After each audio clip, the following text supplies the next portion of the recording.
2022 Hot 6 GSL Super Tournament Season 2. Welcome back, everyone. We just wrapped up a pretty straightforward 3-0. Maru, I mean, he ate classic for breakfast, man. Yeah. That was brutal. Not surprising, but again, another reminder that Maru may very well take this Super Tournament and kind of close out the year 2022 on a high note. It's definitely a possibility, but I just want to give props to Classic again. I mean, yeah.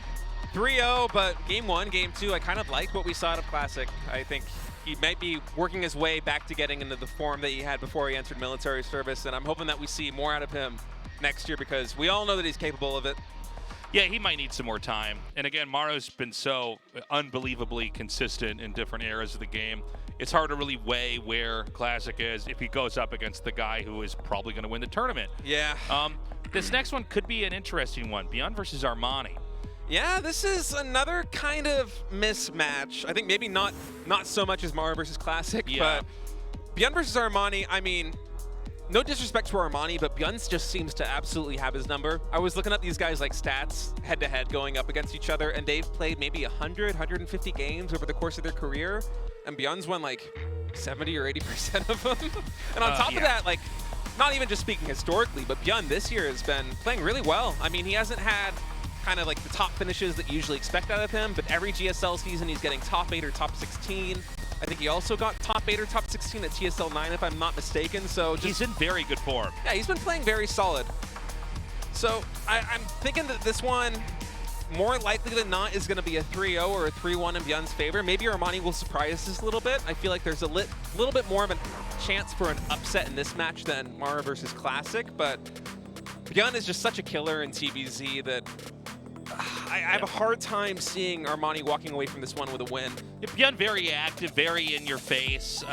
He likes to, play kind of a hunter role here in the matchup and engage a lot, and a lot of times just win based off his great control. Armani, yeah, he definitely has a very bad record versus ByuN. Every new tournament, though, is an opportunity to try to change that. Actually, we're going to go into game one right now on Waterfall. ByuN versus Armani, starting now.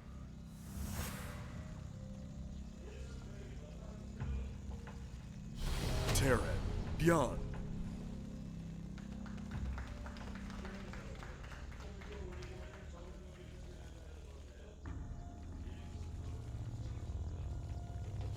Sir, Armani.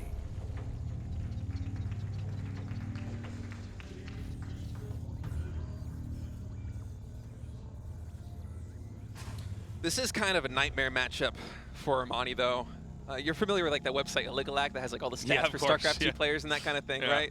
So if you go on a Ligalac and you look up Armani's profile, they have these things where it's like rivalry. I think it's rivalries where it's like the players you play the most. It's like nemesis, like the people that like kill you the most. Yeah. And something else like that. I can't remember exactly what the names are, but if you go to Armani's page, I'm pretty sure ByuN is like his #1 nemesis. Like, oh, that's hilarious. He's lost more to ByuN than anybody else in his career, if I'm not mistaken. Yeah, well, this happens. I mean, I don't know if you've experienced this as a pro. I know I have, where there's like a couple players in my region where like I didn't feel like they were that much better than me, but I couldn't beat them. Like whatever I did, they seemed to just be able to handle it, and then they would lose to people that I could beat. I didn't have exactly that, because usually the people that like I felt like would beat me all the time were just straight up better than me. Is that right? But I think Scarlet, for example, I'm pretty sure I played Scarlet like 20 or 30 times, and I think I won like one map. Yeah, yeah. Like she would just destroy me every single time we played. It was so demoralizing. And every time you play that person again, it's like even more reinforced in your head as you go into it, like, oh, I'm probably going to lose this. I'm going to try to do everything I need to do, and it's not going to work. You walk away from every series with like a little bit more imposter syndrome. You're like, I don't belong here. Like, what is going on? Everyone's laughing at me. Yeah, I mean, in this case, we're going to see how exactly Armani could fare. By the way, ByuN opening up with 2 racks Reaper. The barracks and the depots are on the low ground, creating a wall in where the second base would be. This allows him to basically, anytime he wants to, well, he's going to expand now, but anytime he wants to, expand and stop making Reapers if he needs to. And he could switch into making Marines behind. Yeah, I like the setup quite a bit. And I mean, ByuN historically has been the kind of player that is very good, better than his peers at getting value out of really micro-intensive units like the Reaper. I mean, that's kind of like him in a nutshell, right? Like, right. If you were to say, like, what unit is, like, ByuN? Oh, that was sick. That was actually so sick. But like, if you're like to say like what unit is ByuN on like the Terran roster, like he's a Reaper. Absolutely. Oh man, he wants that drone so bad. Oh! Look at this damage. This is 2 Reapers. Almost getting 2 drones. That's 2 Spore Crawlers that got to get made and then canceled. I mean, this is expensive. Roach Warren right away here, by the way. This is gonna. It's not gonna get scouted, by the way. The zoning's pretty good here from Armani. Actually, ByuN may be in trouble here. Reaper's like basically can't. Oh, he gets 1 drone. Gets 2 drones. 2 drones, creep tumor. I mean, yeah, the Roach Warren is kind of lurking in the background here, but he's going up to 4 Raxes as well as ByuN. This is crazy. This is wild, man. But again, Reapers can't really fight Roaches at all. Like, there are some units where it's like, yeah, you might as well, like, you know, not even consider this as a fight worth taking. So the Roaches are going to be able to burst across the map. The Warren hasn't been spotted yet, but it might be. I think it sees it now, right? Yeah, he sees the Roaches, and he gets 3 more drones. Sorry, the Roaches are right there. I'm looking at the Warren like an idiot. 5 drones in total going down, as well as a creep tumor, and 1 Reaper still gets out alive. And not only that, but ByuN knows exactly what is on the table here. He knows that Armani is making these Roaches, and he's coming across the map, and ByuN has 4 barracks back at home. He's already been producing Marines. I'm a little bit worried about Stimpack here. That might get denied, but maybe even the Reaper on the high ground just trying to slow him, Armani down every chance he can get. Yeah, well, right now Armani has to do damage with this because otherwise Terran is just eons ahead. You were right about the stim. That's definitely a desirable target to try to get. I think he will get the... Oh, hold on. He's going to push right down this? Oh, gets the Overlord. Oh, I see what he's doing. That's so smart. All right, SCVs are pulled, but Stimpack does get denied there as the Roaches and Ravagers continue to push up the ramp. But with that bunker up, 1 Ravager already on half HP, I mean, I'm hard-pressed to find Armani getting too much more damage here. Just, there's a lot of bio already on the field. You feel like, yeah, ByuN's just walking down here. He already cleans up the Roaches and the Lings, and it's just Ravagers really escaping. And that bio ball is quite large now. And with 4 Raxes still up, it's only going to get bigger. Yeah, I mean, the stim deny, that's kind of big, but, you know, concussive shells is also going to finish. He even gets 2 Ravagers. My God. Yeah, this is a disaster here for Armani. Oh my God, the grenade too. ByuN really wanted. He could keep going. Yeah, I think so. But he doesn't know exactly what the game state is, right? And perhaps from ByuN's perspective, I don't want to like kind of go too deep into like the player's mind because I'm not a Terran pro. But if I'm looking at this in a vacuum, I'm thinking, all right, like I know that I just completely shut this down. My opponent, I killed 5 drones. His economy is going to be weak. I'm just going to wait for a couple more cycles of barracks units to come out, and I'm just going to come with an overwhelming force. And seems to be what ByuN's doing now is that's a lot of bio. 4 Marauders with concussive shells, a ton of Marines, and I don't think Armani is very much at all to deal with this. Yeah, I think he's got almost nothing here. 5 Roaches to 4 Marauders is not what you want. Now, again, there's no medevacs with this, you know, so it's not going to be, you know, that easy to sustain fights here. But did he drag his feet a little bit too much coming across the map sooner? The thing about this is that the Roaches are so bad off creep when concussive shell gets involved because the range of the Marauders is actually better. Especially with no Roach speed. Yeah, and I mean, the reality is that like a corrosive bio, like you can dodge that. That's like probably the easiest thing to do for any player. And so he's just getting so much damage. This hatchery, by the way, is so low. Now, when it finishes, creep's going to come out here, which is going to give a little bit more mobility. But another Ravager going down, and damn, 4 Marauders two-shotting Roaches here. And behind this, ByuN going for a 3rd command center. He's been continuously producing bio units, and yeah, Stimpack almost done. Combat shields mostly underway, and like behind all of this, it's not like ByuN is really sacrificing any eco, right? Like again, 3 command centers and a worker lead against Zerg. He's got to be really happy with this situation. I feel like just any moment now he's going to push across the map with this bio ball, and I don't see any way Armani stops it. No, this should be the easiest kill probably of the whole day. Now, all of this goes back to the fact that Armani really kind of rolled the dice here and tried to come out with those Roaches early on and do damage, and it was shut down. So here's ByuN now. Again, no medevacs in the mix just yet, but this alone is enough to be a real threat. Gets the hatchery just to ensure that he keeps that advantage, and he's going to probably keep trying to press for an advantage here. as the game goes on. Yeah, I mean, now it's 3 CC against 2 Hatchery, and ByuN has no need to continue pushing up that ramp. I stand corrected. You're right. I mean, there's no point. Just stay back, regroup, look for another target, probably that third base again. And now he's going to have siege tanks and medevacs as well as combat shields. So, by the way, if you're like laddering, this is a good way. If you start to, if you get a game like this where you killed their base, just go back and expand again and upgrade. Get all the other upgrades that you can think of that you can get. Mass produce, make depots, and wait for their base to finish again. Yeah, just snowball. It's a great way of playing the game. I mean, like, look, Armani, he rebuilt that hatchery effectively instantly, and it's still only halfway done. So ByuN is going to push across the map before that hatchery gets any additional value. And this army just looks unstoppable. I like the idea there from Armani with the Biles to actually get some good hits. A Marine and some damage there on the Marauders, but this is just so much firepower here in this army. Stims forward, does ByuN, 4 medevacs. And this should be GG here. Yeah, there's no splash damage to speak of at all. He gets there right as the hatchery finishes. Like, literally it finishes, he's like, all right, it's dead. GG. Yeah. Okay. ByuN takes game 1.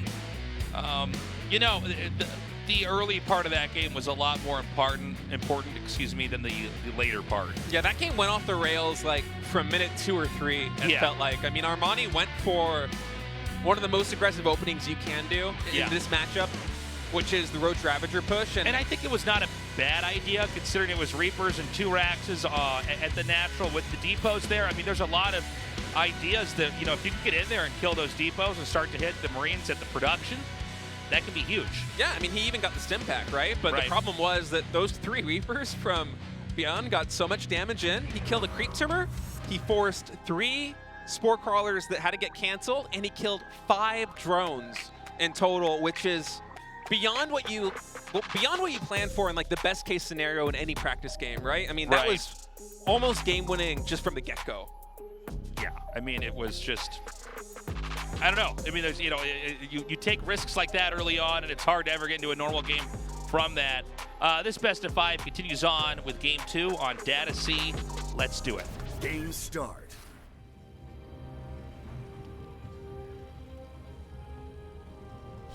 Terran, ByuN.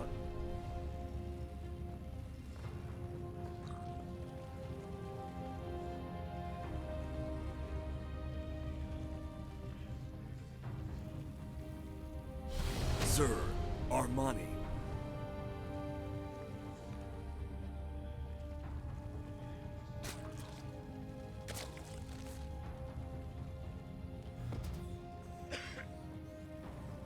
Okay, so going into this game, I don't think it should look anything like game 1. That was sort of a pretty wild one with how ByuN opened, and then Armani maybe seeing an opportunity and deciding to go for a quick closer.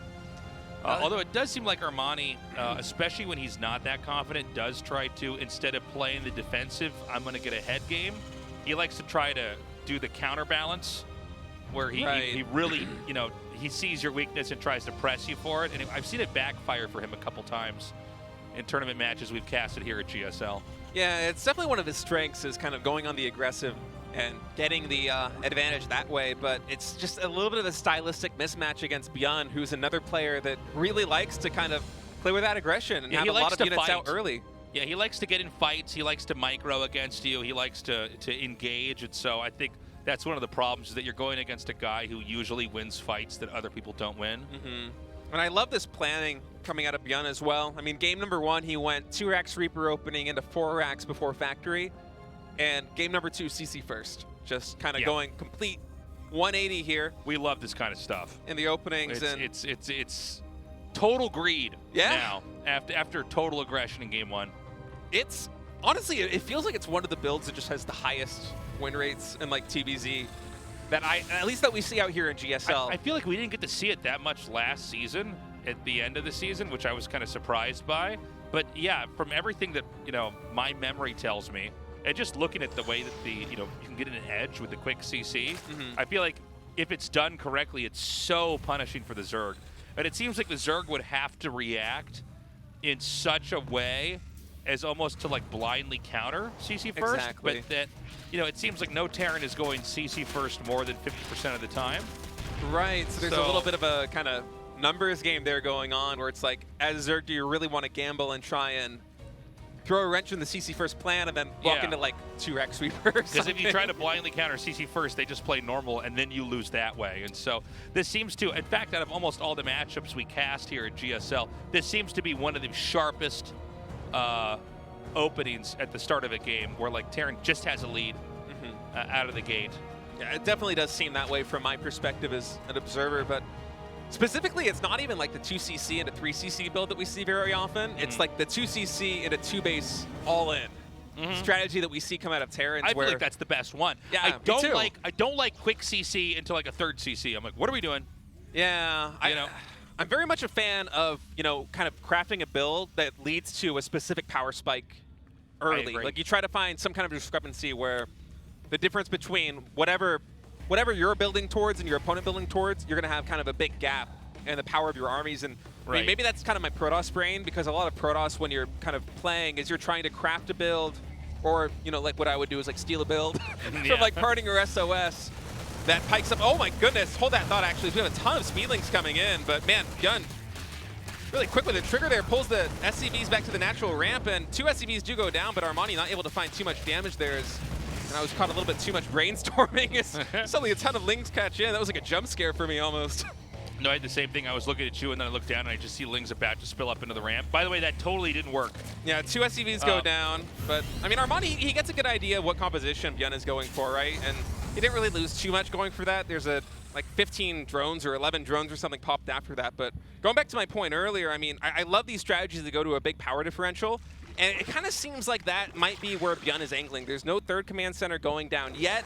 He's continuing to ramp up his production. He's now adding in medevacs. He's getting that combat shields, even adding in an additional barrack. So, yeah, this is kind of more in line with the strategy. I think it was like GSL Season 2 or Season 3 where you and we casted like, I think it was like 2 or 3 best of 3s where like the Terran did this almost every time and they won. You mean this year? Yeah, this year. Yeah. Oh yeah, there was a period where we just kept seeing it again, and every time we saw it, we kind of were nodding more and more until eventually we were starting to shake our heads with disgust. Like, how do you stop this Zerg? Yeah, we'll see what ByuN's able to get done with this, as Armani was able to get a little tiny bit of damage there with the lings, but army supplies right now 30 for ByuN to the 39 of Armani, and for ByuN it's going to be a lot of Stim Marines here to almost pure Zergling here from Armani, as ByuN just going to lift up, potentially go into the main base. Okay, well this is going to be deflected pretty easily. Kind of miscontrolled that. You really have to make sure you actually grab all the Marines and get over there pretty quickly. I even saw ByuN shaking his head there for a second. Was there actually a space in the medevacs, or was it too many Marines? No, he had 2 empty slots in each medevac and went back. There wasn't enough for every Marine anyways, but... Can you imagine being that one Marine that just doesn't get in the medevac? Like, what, guys? What about me? Guys? It's like chasing the bus at the bus stop and it drives away without you. It's like, no! Yeah. Terrible feeling. By the way, the 4th hatch is being made right at about 6 o'clock. The Terran is going to attack out here, but this isn't an all-in. There's a command center that's going to be finishing. It's about halfway done. But this 4th base should be the soft spot. Should be the solar plexus here of the Zerg's position, where if he can hit it right, he might be able to take him out. And this is a stronger push than any other push you normally see with this because of how Terran opened, because Terran went for command center right away and therefore mined more minerals. And with those minerals, got a bigger army. And I don't think that this could be protected. I think it... Oh my god, I thought he wasn't going to cancel it in time. The Lings couldn't even get around in time. Now, he kills off the tank, but I think the infantry army is still strong enough. Oh my god, yeah, okay, he's going to get another cancel on that. Yep, Marines continuing to kite away, getting a lot of value over here with these. Just going to pick up and go on out. And yeah, perfect. ByuN, he trades out those 2 siege tanks, but he gets 2 hatchery cancels. He kind of resets the army there for the Zerg. And by the way, the one way that Zerg will try to fight this is to try to intercept the reinforcements as they come. And so what ByuN's done here is he parked everything back in his natural until he's ready to send them out. Oh, he got a kill! What is going to get away? Even the medevac gets away. That's impossible. 6 HP. That's a fantastic move there for ByuN.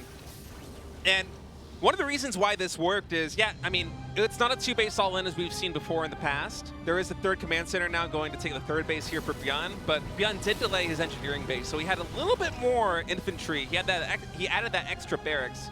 Right. Had a little bit more infantry than Terran typically would in that kind of push. And Armani, even with that great Zergling surround and the bios on both siege tanks, he was able to clean those up, but not able to get the third or fourth base up. Excuse me.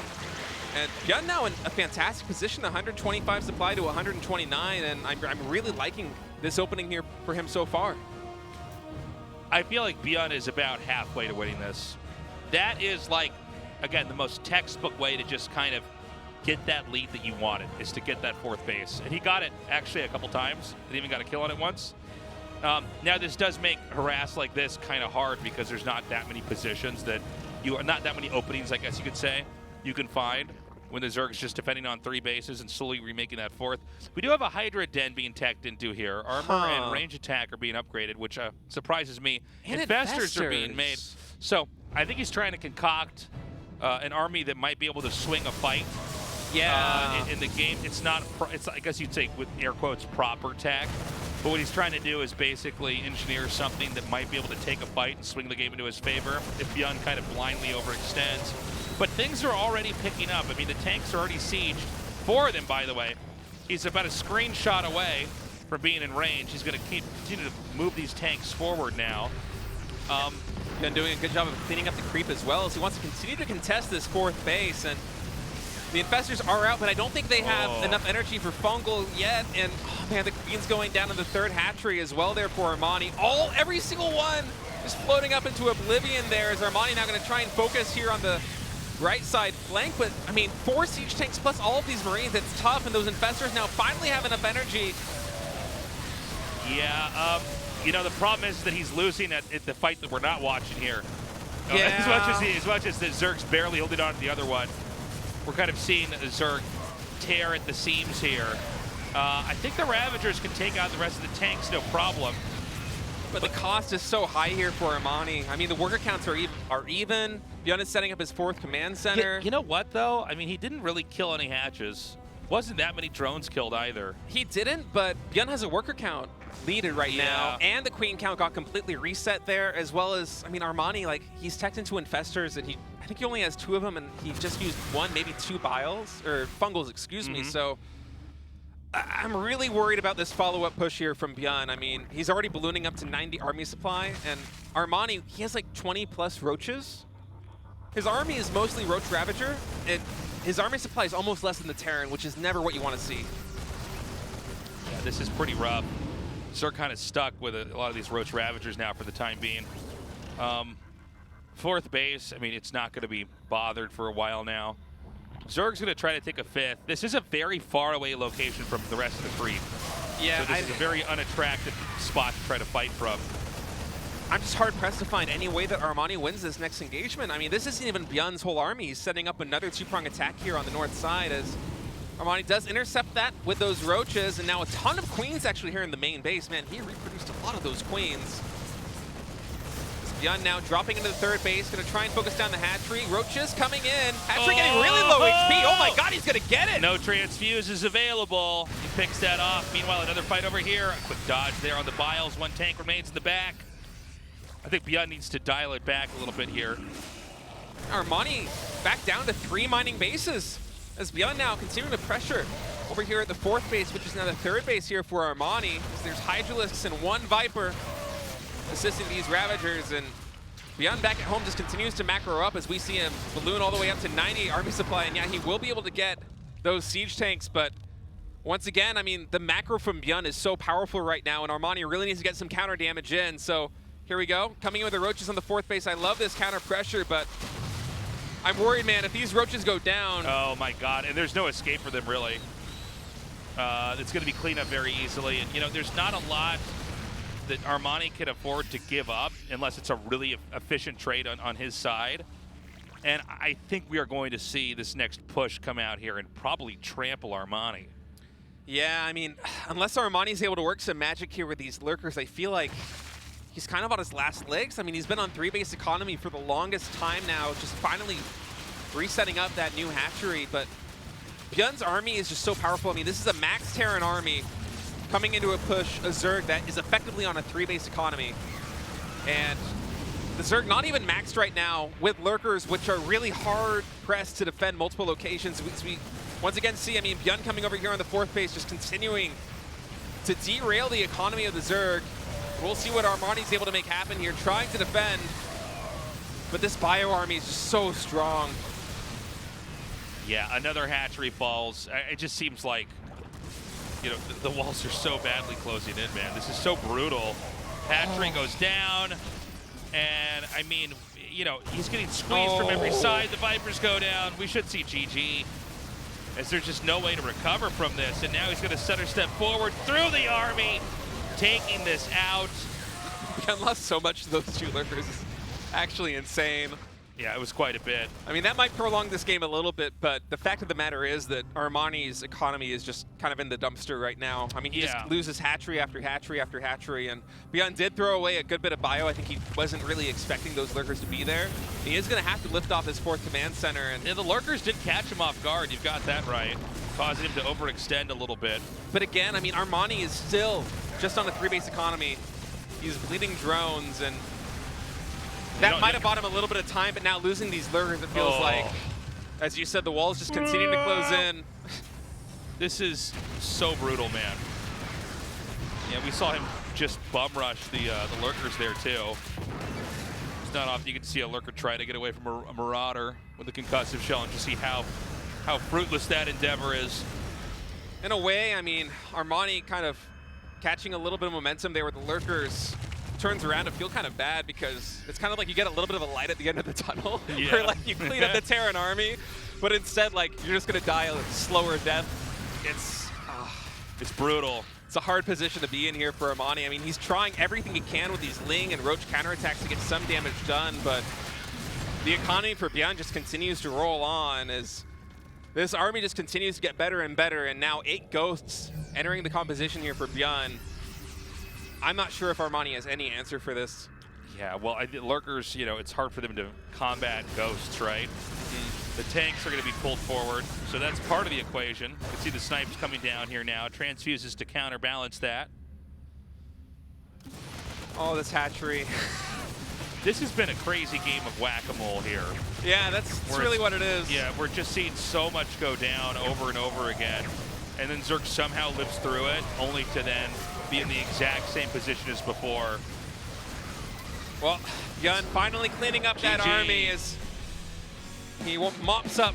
Over and over again, it was like the myth of Sisyphus, only eventually the boulder just ran him over by the final time he pushed up the mountain. Yeah, that's a tough loss there for Armani. I mean, that was a grindy loss too. Yeah, those ones feel really bad to play.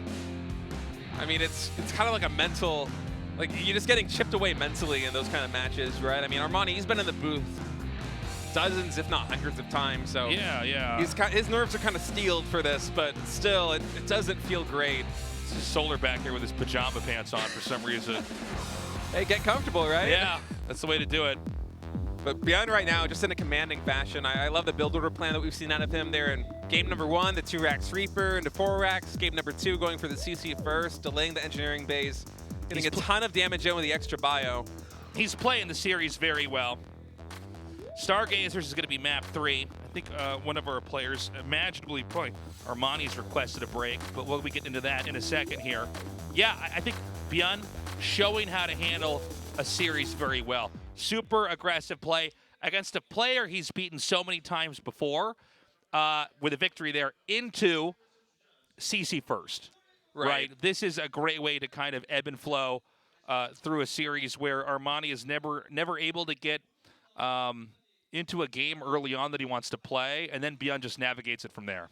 Yeah, and it feels like in both games, ByuN just took an advantage early and never gave it up. I mean, the only real blunder that he made was kind of rolling in on those Lurkers that were burrowed, which perhaps he didn't see, and losing his bio. I think he didn't even realize the tech was going to be a threat at that moment. I think he came through and suddenly his whole ground army blew up. But I mean, at that point, it didn't even matter, right? Like, ByuN can throw away that army, and his economy is so powerful back at home. I think, like, the 4th hatchery position there for the Zerg, it got canceled twice. ByuN got a kill as it was building once.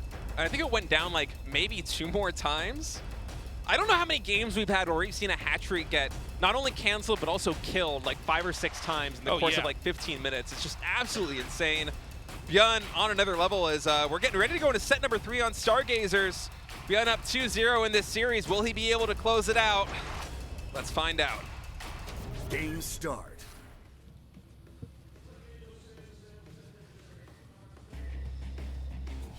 Terran, ByuN. Forgot our joke. This is a map about us. Stargazers, man. Stargazers. The Star Talkers, man. Zerg, Armani. I just noticed this nice little silhouette that happens when we go over this. Like, it even has like little hooks for the top of the hatchery. Yeah, it's there. like, you know, for Thanksgiving, if you put your hand on a piece of paper and you outline it to make the turkey. Yeah, you can make a turkey with your hand. Well, they just did that with a hatchery. They just they put a cup of Jello on the table and circle around it, and now you've got the starting building for each race. There's a bunch of Europeans watching this. Like, what are these Americans going on about right now? Yeah, that was a very Making culturally turkeys. specific joke. Turkeys you guys with their know hands. when you draw a turkey with your hands, and there's just tons of people in Sweden staring blankly at the screen right now as we talk about this. I mean, I think ByuN has illustrated very clearly why he always wins against Armani. Not always, but almost always wins against Armani. Armani does not seem to have an easy time against him.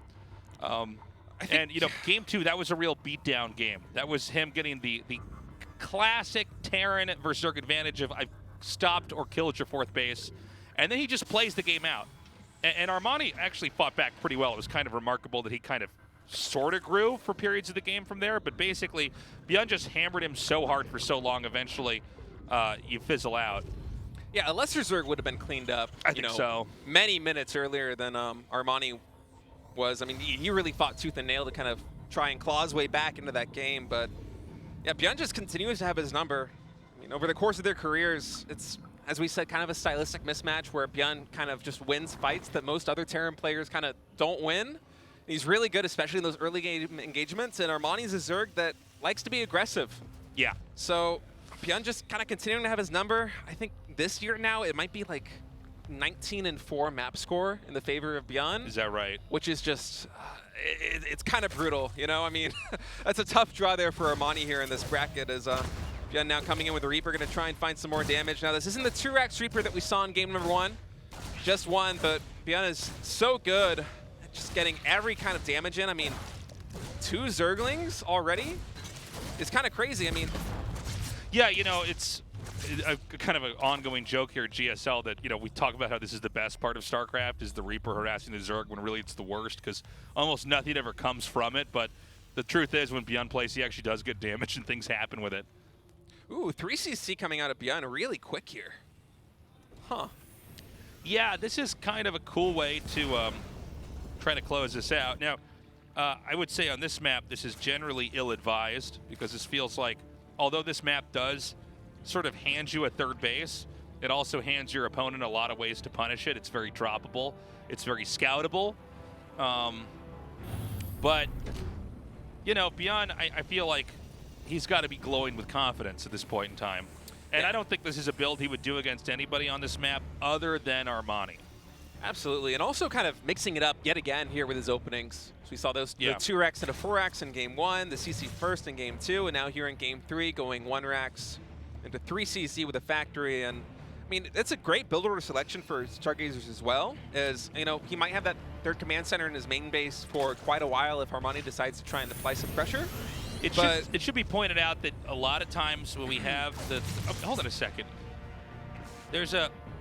Oh, no, I'm sorry. Yeah, 3rd command center. I actually tripped myself up for a second. I thought for some reason when I was looking at the screen that he had already taken his natural base down there. No, no, no. So in my head, sorry, everybody, I decided that there was actually a CC at each of the expansion spots, which I thought was pretty risky. So this is actually a lot like what we've seen Innovation do in the past. Yeah, it's very safe. I mean, if you're Armani, like, you can't really... Against Terran, who's like, you know, Terran, like, they kind of specialize in range units, right? Like, how is Zerg really going to mine out those minerals in the back? Like, it's not going to happen. So No, it's very safe. I thought if you had decided to land the CC at the 2nd base, I thought, okay, now you got 2 points you got to defend.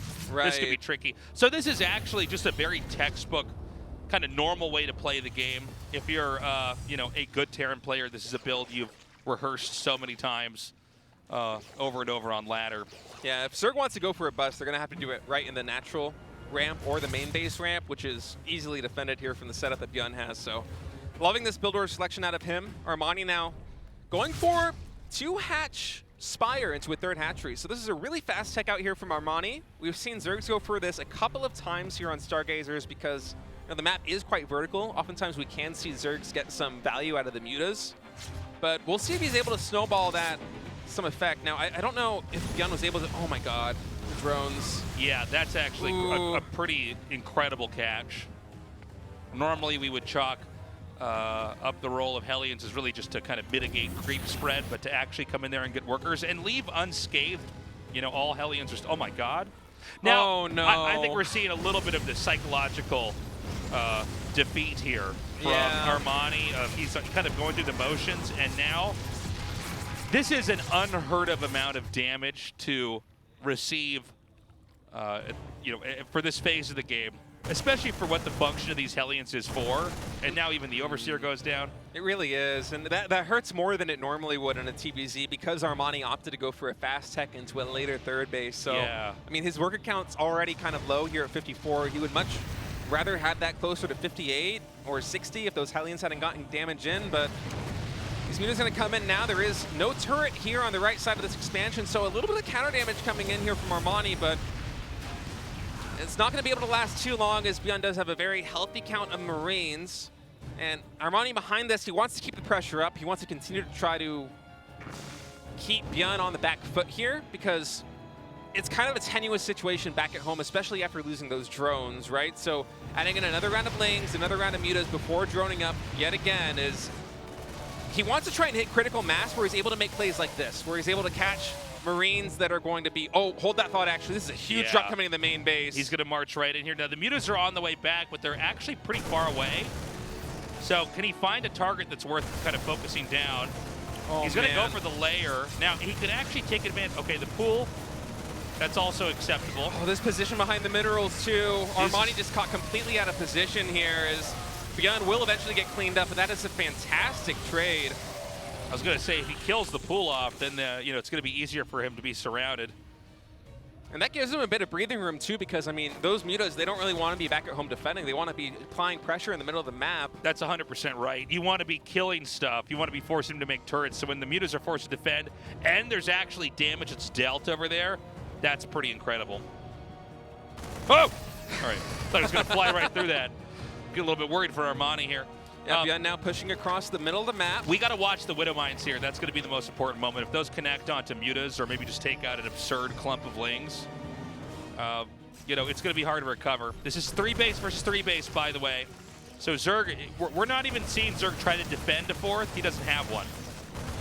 All right. Zergling's coming in here. Targeting is so good, and that's what we were talking about. It connects onto the mutas. He's now getting these queens. So this is like that push on 3 bases from Terran, but it's not even a 4th base that we're looking at right now. Oh, that Widow Mine gets yet another good hit as, man, ByuN getting tons of damage, and he will eventually get cleaned up, but that was a great trade for him. I mean, the muta count dwindles yet again, and Armani did a great job of setting up with these, the Lings going for the flank, but ByuN was just so quick with the trigger there. He took down every single Baneling as they were coming in. It was there were pretty no incredible. Connections. Yeah. It was something else, man. I mean, the way he targeted that down. This is the kind of engagement that we see where, Terran might eventually begin to parade push. And Armani, he might have lost such a significant amount of his army there that he's not going to be able to continue to scale with the Terran base because Armani behind this, I mean, a moment ago we were talking about 52 drones? He's now only up to 50 or 63. He just had a round of drones finished, but he's still just 3 base economy, whereas ByuN, 3 bases, 69 workers, ton of mules, 4th hatchery coming down. He's in a great spot, and I kind of feel like if he hits critical mass yet again with these Marines and the Widow Mines, Armani just might not have enough to defend. He's going to come in again. By the way, the 4th base has been taken. It's not in a pushable location. It's actually up in that kind of nook base in the very back. He's going to come up now. There's a lot of Banes here, though. Might be too much to try to fight. Oh, not anymore. What an insane hit there with the Widow Mine. And man, even these Marines here at the 3rd base getting tons of damage in. counterattack gets thwarted at the third base of ByuN as well, as he's just firing on all cylinders right now. He's not really taking any counter damage. Even Widow Mines, the fourth base here for Armani. I mean, just ByuN is everywhere, it feels like. Yeah, the Banes are going to try to morph in again over here. Now, that could be dropped at any time, by the way, this fourth base. I think it has some drones mining in it. Maybe a little yeah. handful here. But, I mean, the pushing is looking very scary. Kind of a bold move here. He's going to come in and try to clear the creep really quick. Is he going to set up for a push? He's just going to try and poke and prod just a little bit and set up these Widow Mines in a nice position where he can stem back and kind of use them as a defensive front, right? Because for Armani, like, if he gets a bailing hit, or if his Banes get hit yet again by the Widow Mines, it could be disastrous. And here we go. He's coming in right now. Not a lot of links to support these Banelings, and ByuN is able to artfully micro off creep. And Armani, that Baneling count was so high, but it's now so low. And Armani even taking a fight here against Marines with the Mutalisks. This is a very scary proposition as we see ByuN 150 supply to 115, and he recognizes the situation. Yeah, and look at this. I mean, it's like we were talking about earlier. This could be dropped. And when it is, I mean, the Banelings are having to go all the way around. The Banelings aren't even here in time to see the hatchery die. Another base is set up over here. Yeah, I mean, this is just a tough position here for Armani. The mutant count isn't high enough to really stop these drop plays effectively. And we just see every single fight, ByuN is chipping away just a little bit at Armani. And behind this Armani, he has to make units to stay alive. So his drone count, it's not getting any higher. ByuN now on 78 workers, and as a result, he's up 40 supply. So, I guess the Zerg can try to come in here and counter. I guess not even that. There's really not a lot I think that Armani can do. I'm scratching my head trying to figure out, okay, is there a way out? And, you know, when you see a counter like that and it basically does nothing, meanwhile, there's these whole squads of infantry just roaming to kind of confirm that there is no base. I mean, ByuN knows he's basically won the game. He just has to close it out. Yeah, it feels like there really isn't any answer here for Armani. I mean, it's been such a long stretch of him not being able to produce any drones, just trying to fight for his life, but ByuN getting the better of every single trade. He's going to win this series 3-0 as we have two quick best of fives to start things out here in the Super Tournament. Yeah, it's kind of crazy. Well, that's the results, guys. ByuN with a commanding performance there against Armani. You know, you can see really ByuN just has Armani's number. I don't think Armani did that much necessarily wrong in the later parts of the game, but ByuN definitely knows how to kind of get that early game advantage and keep it. Whether it's builds, he also parlayed, you know, game 2 and game 3's build off of the previous builds from the games before that. I mean, kind of a masterful best of 5 overall from him. And he'll be our second player now moving on into the round of 8 here at the GSL Super Tournament. In the second matchup today, ByuN takes down Armani with a 3-0 score. Congratulations, thank you. So Super Tournament Season 2, you advanced to round of 8, how do you feel? I mean, just looking at the score, it was a pretty convincing fashion for me. But I don't think it was that lopsided if you look at the game. So, you know, whoever I go up against, my mindset was to try my best and then try to not underestimate the enemy. And that was pretty instrumental to the victory today. So, you know, as I said before, although the score was 3-0, it was a pretty neck-and-neck match, in my view. So, ByuN, now your head-to-head record against Armani in the offline match is 9-0. So, what makes you so strong against Armani? I mean, the stats show that, but when I get into the game, it doesn't feel like the score shows. And when Armani has a group of Mutalisks, it's really hard to go up against him, hard to defeat him. And then, you know, I came up with some impromptu strategies to take him down. I mean, your form is getting better and better. In Super Tournament qualifiers, you defeated Hero and Solar to make it here. And it feels like you're just like reinventing yourself. I mean, I admit Hero is a formidable opponent, but it's not, you know, I don't think it's really a big of an accomplishment defeating Solar. But I feel like Solar in the offline match is going to be pretty strong. And I too I think I perform better in the offline stage these days, and it's gotten better for sure. I'm still gonna have to practice harder though. So you're saying that defeating Hero was a proud achievement, but not for Solar, okay. So there has been some disappointment with the results this year. So what is your goal for Super Tournament? I mean, I've already accomplished my goal for this Super Tournament. I won my first match, so that's my goal accomplished. And my round of 8 opponent is none other than Maru. And I've known Maru for 11 years now. So over the course of 10 years, you know, I've met him more this year than the rest of the years. So I met him really frequently this year. So including GSL, Africa TV Champions Cup, DreamHack, you met him so many times. But what is really disappointing is you had so many chances to take him down, but you're always so close to defeating him. And now the Destiny has matched up you guys in the round of 8. That's right. I've always been taken down by him the round of 8, round of 4. I am playing against him, getting matched up with him. It's not that big of a deal. And it's a good chance to, it's a good opportunity to test myself on where I am at. And I can always, I always know how much I've improved playing against Maru.